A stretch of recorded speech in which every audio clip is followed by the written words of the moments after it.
अस्सलाम वालेकुम दोस्तों। Welcome to horror story with SK official. ये कहानी किसी अफसाने पर मबनी नहीं, ये उन वाक़यात पर मबनी है जो पाकिस्तान के देही इलाकों में आज भी लोगों की ज़ुबान पर जिंदा है। एक ऐसा घर जिसमें दाखिल होना आसान है मगर वापस आना नहीं। मकामी लोग बरसों से खबरदार करते आ रहे हैं, मगर कुछ लोग सच दिखाने के जुनून में हद पार कर जाते हैं। ये कहानी इसी जुनून की है, एक सहाफ़ी की, एक घर की और उस सच की जो कैमरे में कैद ना हो सका। तो चलिए चलते हैं कहानी की तरफ। रात के ठीक 9 बजे थे जब पंजाब के एक पुराने और तकरीबन भूले हुए कस्बे के बाहर वीरान सड़क पर एक अकेली गाड़ी आकर रुकी। सड़क के दोनों तरफ सूखे दरख्त खड़े थे जिनकी शाखें हवा में हिलकर अजीब सी सरसराहट पैदा कर रही थीं। सामने एक 2 मंजिला पुराना घर था जिसकी दीवारों पर नमी के स्याह दाग फैले हुए थे और खिड़कियां टूटे शीशों के साथ अंधेरे में खाली आंखों की तरह नजर आ रही थीं। ये वही घर था जिसके बारे में मकामी लोग कहते थे कि यहाँ जो भी आया वापस नहीं गया। हारिस, जो एक तहकीकाती सहाफ़ी था, गाड़ी से उतरा, कैमरा उठाया और गहरी सांस लेकर उस घर की तरफ बढ़ा। कि जहन में खौफ था मगर उससे ज्यादा सच जानने की जिद थी।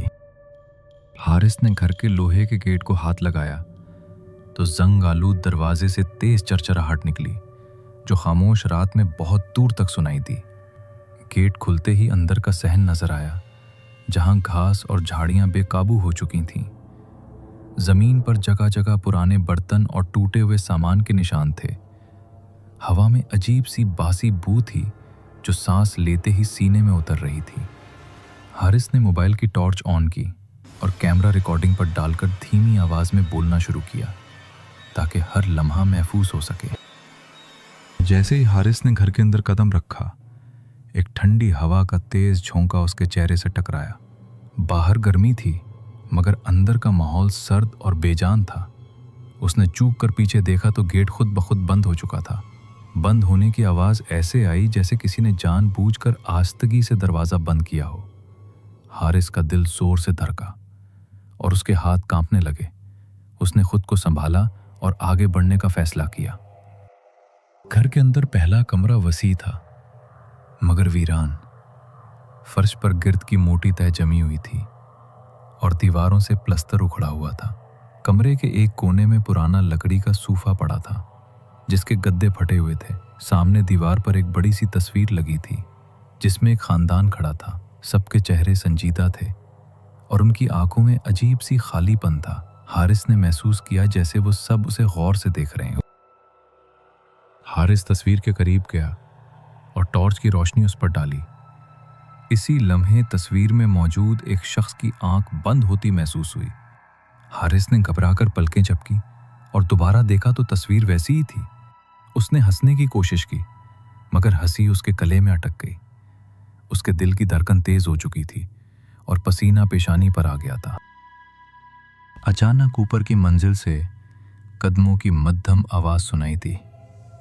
आवाज ऐसी थी जैसे कोई नंगे पांव आहिस्ता आहिस्ता चल रहा हो। हारिस ने टॉर्च सीढ़ियों की तरफ घुमाई। लकड़ी की पुरानी सीढ़ियां अंधेरे में गायब हो रही थीं। हर कदम पर लकड़ी के चरचुराने का एहसास उसके जहन में खौफ भर रहा था। कुछ लम्हे सोचने के बाद उसने ऊपर जाने का फैसला किया। ऊपर पहुंचकर एक लंबा हॉल सामने आया जो बज़ाहिर खाली था मगर दीवारों पर नाखूनों के गहरे निशान बने हुए थे। ये निशान ऐसे लग रहे थे जैसे किसी ने दर्द या खौफ में दीवार को नोचने की कोशिश की हो। फर्श पर टूटे हुए खिलौने बिखरे थे। एक पुरानी गुड़िया आहिस्ता आहिस्ता लड़कती हुई हारिस के कदमों के पास आकर रुक गई। हारिस ने झुककर गुड़िया को उठाया। जैसे ही उसने हाथ लगाया, गुड़िया खुद ब खुद सीधी हो गई। उसकी आंखों से स्याह रंग का गाढ़ा पानी बहने लगा।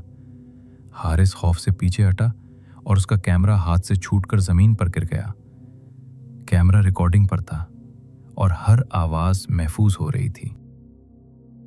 इसी लम्हे पूरे हॉल में बच्चों के हंसने की आवाजें गूंजने लगीं।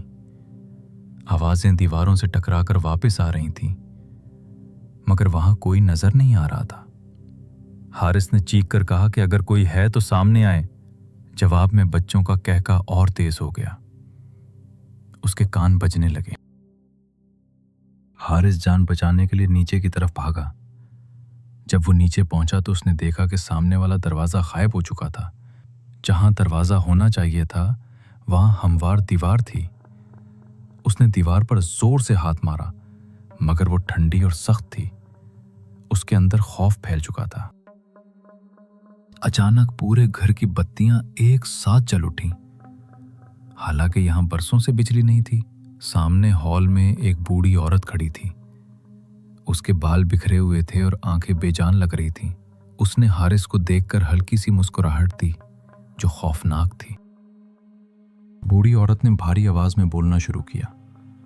उसने बताया कि यह घर कभी उसका था। उसके बच्चे उसी घर में जिंदा जलाए गए थे। किसी ने हसद में आकर आग लगा दी थी। उस रात के बाद उस घर में मौत और सन्नाटा बस गया। औरत की आवाज में दर्द था मगर आंखों में गुस्सा। औरत की बातों के साथ ही दीवारों पर मनाजिर उभरने लगे। आग के शोले, चीखते हुए बच्चे, जलता हुआ घर। हारिस ये सब देखकर साकित हो गया। उसकी चीख खुद ब खुद निकल गई मगर वो नजरें नहीं हटा सका। बूढ़ी औरत ने कहा कि जो भी इस सच को जानने आया वो वापस नहीं जा सका। हारिस ने कांपती आवाज में कहा कि वो सिर्फ सच दुनिया तक पहुंचाना चाहता है। औरत उसे गौर से देखती रही और फिर खामोश हो गई। अचानक पूरा घर लरजने लगा। छत से मिट्टी और प्लास्टर गिरने लगा। एक खौफनाक आवाज गूंजी कि वक्त खत्म हो चुका है। हारिस जमीन पर गिर पड़ा। उसकी सांस उखड़ने लगी। सब कुछ अचानक रुक गया। हारिस ने आंखें खोलें तो वो सहन में पड़ा था। सूरज निकल चुका था। परिंदों की आवाजें आ रही थीं। गेट खुला हुआ था, जैसे कुछ हुआ ही ना हो। कुछ देर बाद पुलिस की गाड़ी आई। मकामी लोग जमा हो गए। हारिस बेहोश था। उसके हाथ में कैमरा था। पुलिस ने कैमरा अपने कब्जे में ले लिया और उसे अस्पताल मुंतकिल किया गया। कई दिन बाद हारिस को होश आया। उसने सब कुछ बताया, मगर पुलिस ने कहा कि कैमरे में कोई रिकॉर्डिंग नहीं है, मेमोरी खाली थी। हारिस ये सुनकर खामोश हो गया। उसकी आंखों में खौफ था। आज भी वो घर बन पड़ा है। रात के वक्त लोग कहते हैं कि वहां से एक नौजवान की आवाज आती है जो सच दिखाने आया था मगर खुद उसी घर का हिस्सा बन गया। ये कहानी आज भी इस इलाके में सच समझी जाती है। उम्मीद करता हूं दोस्तों आज की कहानी आपको पसंद आई होगी। वीडियो को लाइक करें और शेयर करें। अगर आपके पास भी ऐसी कोई सच्ची कहानी हो तो आप उसे कमेंट में ज़रूर शेयर करें। हो सकता है आने वाली वीडियोज़ में आपकी कहानी को भी शामिल किया जाए। अगर आपने अभी तक हमारे चैनल को सब्सक्राइब नहीं किया तो जल्दी से सब्सक्राइब करें और बेल आइकन को भी दबाएं ताकि आपको ऐसी ही सच्ची और डरावनी कहानी वक्त पर मिलती रहे।